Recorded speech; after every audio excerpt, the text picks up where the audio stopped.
Welcome to my class. I am Abdus Salam, Assistant Teacher, Rajshahi Collegiate School, Rajshahi, Bangladesh. My dear viewers, আজকে আমি যে ভিডিওটা করতে যাচ্ছি অত্যন্ত সহজ কিন্তু শেখার জন্য অত্যন্ত ইম্পর্টেন্ট। সেটা কি? আচ্ছা, একটা ওয়ার্ড শুধু কি নাউন আকারে বসে? নো, একটা ওয়ার্ড বিভিন্নভাবে ব্যবহার করতে পারা যায় এবং কিভাবে সেন্টেন্সে সে ওয়ার্ডটা ব্যবহার করতে হয় তা আজকের ভিডিওটার শুরু থেকে শেষ পর্যন্ত দেখলে তোমরা সহজেই বুঝতে পারবে। It is very, very important for all of you. Please follow me. আচ্ছা, মনে করি এই একটা ওয়ার্ড, সেটা হচ্ছে ওয়াটার। তোমরা সবাই জানো যে ওয়াটার হচ্ছে নাউন। আবার আরেকটা ওয়ার্ড ওয়াটার, এইটা কিন্তু ভার্ব। আবার আরেকটা ওয়ার্ড ওয়াটারি, এটা কিন্তু অ্যাডজেক্টিভ। দেখো, আমাদের মূল ওয়ার্ডটা কিন্তু ওয়াটার। আমাদের মূল ওয়ার্ডটা কিন্তু ওয়াটার। এই ওয়াটারটাকে সেন্টেন্সে কিভাবে ব্যবহার করা যায় সেইটা নিয়ে আমরা এখন কাজ করব। যেমন we need water to satisfy our thirst. আচ্ছা, এবারে এই সেন্টেন্সটা দেখো, subject, verb, object. Subject, verb, object. তাহলে এখানে ওয়াটারটা নাউন আকারে বসে আছে। কেন? তোমরা তো জানো যে সেন্টেন্সে নাউনের কাজ তিনটা। এ কখনো সাবজেক্ট আকারে বসে, কখনো অবজেক্ট আকারে বসে, কখনো প্রিপজিশনের অবজেক্ট আকারে বসে। তাহলে আমরা দেখলাম এই ওয়াটারটাকে সেন্টেন্সে নাউন আকারে। তারপরে আবার তুমি বলছো water is essential. Water is essential in our life. Water is essential in our life. এটা নাউন এবং সাবজেক্ট। এটা যেমন নাউন এবং অবজেক্ট ওই সেন্টেন্সে, ঠিক এটা নাউন এবং সাবজেক্ট। এবারে দেখো তো, please give me a glass of water. Please give me a glass of water. এই যে এটা হচ্ছে প্রিপজিশন, এটা নাউন। তাহলে আমরা কি শিখলাম? এই নাউন যেমন সেন্টেন্সে সাবজেক্ট, অবজেক্ট এবং প্রিপজিশনের অবজেক্ট আকারে বসে, এই ওয়াটারও নাউন এবং সেটা সেন্টেন্সে সেভাবে কিন্তু ব্যবহৃত হলো। আশা করি তোমরা ওয়াটার নাউন এর ব্যবহারে আর কোনো সমস্যা নেই। আচ্ছা, আমরা এবার ওয়াটার যে ভার্ব সেটা নিয়ে কাজ করতে চাই। ওয়াটার যে ভার্ব সেইটা নিয়ে এবারে আমরা কাজ করব। দেখা যাক ওয়াটার ভার্ব কিভাবে সেন্টেন্সে ব্যবহৃত হচ্ছে সেটা দেখার বিষয় এখন। তাহলে দেখি তো, এই ওয়াটার যে ভার্ব, যেমন I water my plants regularly. এই যে সাবজেক্ট, ওয়াটার, ভার্ব, মাই প্ল্যান্টস, অবজেক্ট। তাহলে আশা করি এখানে তোমাদের আর কোনো সমস্যা নেই, কারণ ওয়াটারটা এখানে ভার্ব আকারে বসেছে। তাহলে আমরা এখন দেখব যে আমরা সাধারণত দেখি যে একটা অ্যাসার্টিভ সেন্টেন্সে subject plus verb plus object বা এক্সটেনশন হয়। সেই সূত্র অনুযায়ী subject plus verb plus object, আর রেগুলারলি এটা তো অ্যাডভার্ব, এটা এক্সটেনশন আকারে কাজ করছে। এটা এই সেন্টেন্সে এটা extension, regularly adverb. Adverb sentence স্ট্রাকচারের কিন্তু অংশ নয়। অ্যাডভার্ব আমরা ব্যবহার করি to modify that sentence, to clear the meaning of that sentence. তাহলে এটা আমরা সহজে বুঝতে পারলাম যে একটা ওয়ার্ড ওয়াটার কখনো নাউন আকারে বসছে, কখনো ভার্ব আকারে বসছে। এবার ওয়াটার, আমরা এই ওয়ার্ডটা নিয়ে কাজ করব। জলমগ্ন, প্রথম ওয়াটার পানি বা জল তোমরা যা বলো, তারপরে ওয়াটার পানি দেওয়া বা জল দেওয়া যা বুঝো, আর ওয়াটারি জলমগ্ন অর্থাৎ চারিদিকে শুধু পানি, অর্থাৎ সে ময়লা পানি হোক আর বিশুদ্ধ পানি হোক, তখনই আমরা বলবো ওয়াটারি। যেমন I don't like watery places, I don't like water places। এবারে দেখো এই সাব প্লেসেস, এটা নাউন, নাউন এবং এই লাইক ভার্বের অবজেক্ট। এবারে এই আই সাবজেক্ট, ডোন্ট লাইক পছন্দ করি না, এটা হচ্ছে ভার্ব। তোমরা তো জানো যে প্রেজেন্ট ইনডেফিনিট টেন্সকে নেগেটিভ করলে সাবজেক্টের পরে ডু নট বা ডাজ নট বসে, subject first person, second person এবং প্লুরাল নাম্বার হলে ডন্ট বসে, আর যদি subject third person, singular number অথবা কোনো মানুষের নাম বা যে কোনো প্রাণীর নাম সিঙ্গুলার হয়, সেই ক্ষেত্রে ডাজন্ট বসে। সেই ক্ষেত্রে অ্যাসার্টিভ সেন্টেন্সকে নেগেটিভ করলে ডাজন্ট বসে। আর এই যে প্লেস যেহেতু নাউন, এইটা তখন অ্যাডজেক্টিভের কাজ করছে। এখন প্রশ্ন হলো কেন? Yes, an adjective is a word, an adjective is a word which qualifies or modifies a noun or pronoun in a sentence। তাহলে এই যে প্লেসেস, এটা হচ্ছে নাউন, তার পূর্বে ওয়াটারি বসে এই প্লেসটাকে কেমন প্লেস? ওয়াটারি প্লেস, এটা অ্যাডজেক্টিভের কাজ করলো, অর্থাৎ এই প্লেসটাকে মডিফাই করলো। আশা করি এখানে তোমাদের আর কোনো সমস্যাই থাকবে না। তাহলে আমরা এখানে কি শিখলাম? A same word may be used as different parts of speech in a sentence, but we have to learn what to use, how to use, and how to use that word correctly and properly. Then the result will come out. I hope all the things will be easy for you to use. Okay, we are going to the next. সবকিছু হবে অত্যন্ত সহজ এবং সুন্দর, তাহলে তুমি সহজেই সবকিছু ব্যবহার করতে পারবা।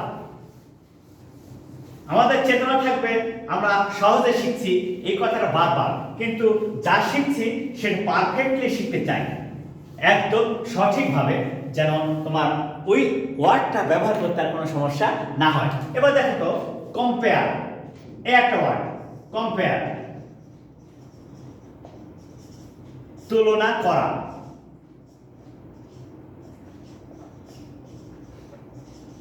কম্পেয়ার তুলনা করা, অর্থাৎ যখন তুমি একটা বস্তু আরেকটা বস্তুর সঙ্গে তুলনা করবা, একজন ব্যক্তির কোয়ালিটিকে আরেকজন ব্যক্তির কোয়ালিটির সঙ্গে তুলনা করবা, তখন আমরা বলি যে আমরা কম্প্যারিজন করছি।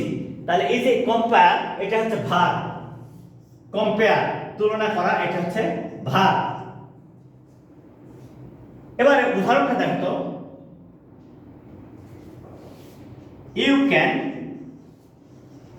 you can compare your quality to others। তুমি তোমার কোয়ালিটিকে অন্যদের সঙ্গে তুলনা করতে পারো। You can compare your quality to others। compare to অর্থাৎ এটা এখন ভার্ব আকারে কাজ করছে। এই কম্পেয়ার ওয়ার্ডটা ভার্ব আকারে কাজ করছে। I want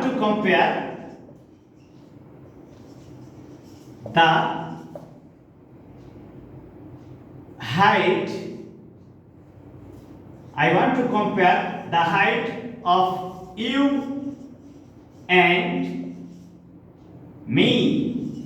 আচ্ছা, I want to compare, আমি তুলনা করতে চাই, the height উচ্চতা, কার? তোমার এবং আমার। তাহলে এইটা যদিও এটা ভার্ব তুলনা উদ্দেশ্য আছে, কিন্তু এটা হচ্ছে ইনফিনিটিভ। মূল ভার্ব হচ্ছে এটা, ভার্ব, এটা সাবজেক্ট, এটা হচ্ছে non finite verb, non finite verb. তোমরা জানো যে ভার্বের বেস ফর্মের পূর্বে বা ভার্বের প্রেজেন্ট ফর্মের পূর্বে টু বসালে টু প্লাস ভার্বকে ইনফিনিটিভ বলে। ইনফিনিটিভ কিন্তু ফাইনাইট ভার্ব না, এই কাজের কথা বলে কিন্তু কাজ সম্পন্ন করতে পারে না। তাহলে এটা কম্পেয়ার তুলনা করা, এটা হচ্ছে ভার্ব। আবার তুলনার্থেও বসে, যেমন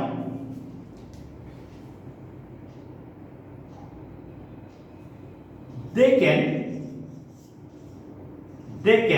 compare they can compare the quality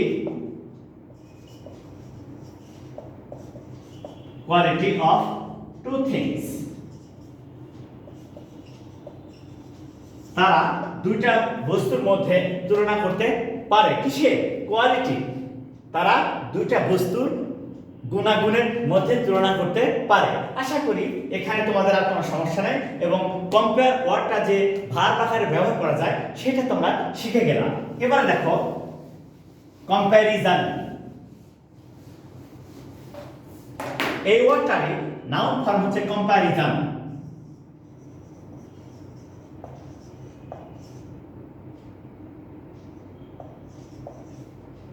আচ্ছা, কম্প্যারিজন তুলনা, এর বাংলা হচ্ছে তুলনা।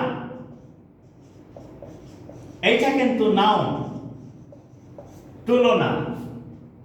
কম্প্যারিজন নাউন, তুলনা। Comparison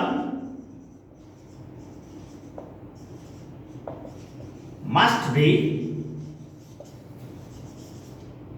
properly. Comparison must be proper. এই তুলনাটা সঠিক হওয়া বাধ্যতামূলক। কম্প্যারিজন সাবজেক্ট, তাহলে নাউন হয়ে গেল এটা। কম্প্যারিজন সাবজেক্ট এবং সেটা নাউন হলো। তোমরা একটা বিষয় জানো যে কোনো ওয়ার্ডের শেষে যদি SION, TION, CE, CY, TY, ITY, NESS, DOM, SOOD, NESS, ER, ITY, ERY থাকে, তারা কিন্তু সবসময় নাউন ফর্মে থাকে। তারা সবসময় নাউন ফর্মে থাকে। তাহলে এখানে এই সেন্টেন্সটা দেখতে আমরা বুঝলাম যে এটা মডেল অক্সিলারি, এটা হচ্ছে লিঙ্কিং ভার্ব, প্রপার এটা হচ্ছে অ্যাডজেক্টিভ কমপ্লিমেন্ট, অ্যাডজেক্টিভ কমপ্লিমেন্ট, আর এইটা কম্প্যারিজন এটা হচ্ছে সাবজেক্ট। এবার দেখো his way of comparison, his way of comparison is perfect. তার এই যে তুলনা, যে ধারা পদ্ধতি, তার তুলনা, his way of comparison, তার কি বলছে? his way মানে তার পথ বা তার পদ্ধতি, his way of comparison is perfect, তার তুলনাটা একেবারে পারফেক্ট, সঠিক। আশা করি তোমাদের এখানে আর কোনো সমস্যা থাকবে না। এবার পরবর্তী সেন্টেন্সটা যাই, দেখি সেই সেন্টেন্সটা কিভাবে করা যায়। আমরা কম্পেয়ার করলাম, কম্প্যারিজন করলাম, এবারে এই কম্পেয়ার ওয়ার্ডটাকে আমরা অ্যাডজেক্টিভ আকারে কিভাবে ব্যবহার করতে পারি সেটা নিয়ে কাজ করব। দেখো কম্পারেটিভ, কম্পারেটিভ তুলনীয়, এইটা কিন্তু অ্যাডজেক্টিভ। কম্পারেটিভ তুলনীয়, এইটা কিন্তু অ্যাডজেক্টিভ। তাহলে আমরা বুঝতে পারলাম যেটা সহজেই নির্ণয় করতে পারবো। আচ্ছা, অ্যাডজেক্টিভের কাজ কি? নাউনকে মডিফাই করা। যেমন দেখো his comparative method, his comparative method is perfect.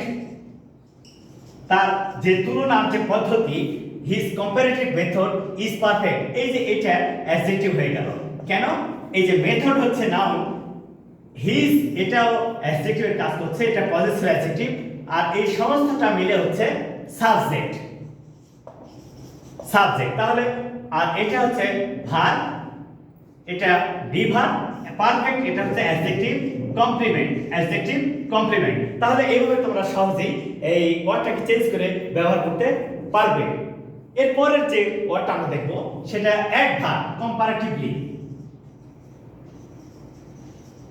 Comparatively এটা আমাদের অ্যাডভার্ব।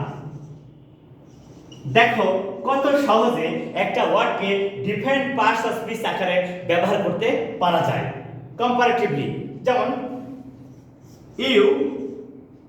ইউ আর কম্পারেটিভলি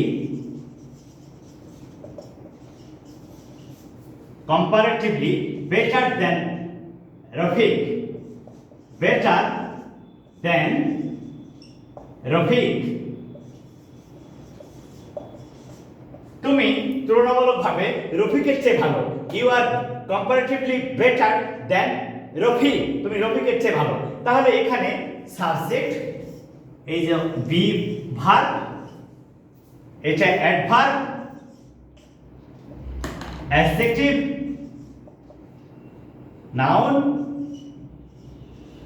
এই তো আমরা শিখলাম আজকে যে a same word may be used as different parts of speech, কখনো নাউন, কখনো ভার্ব, কখনো অ্যাডজেক্টিভ, কখনো অ্যাডভার্ব।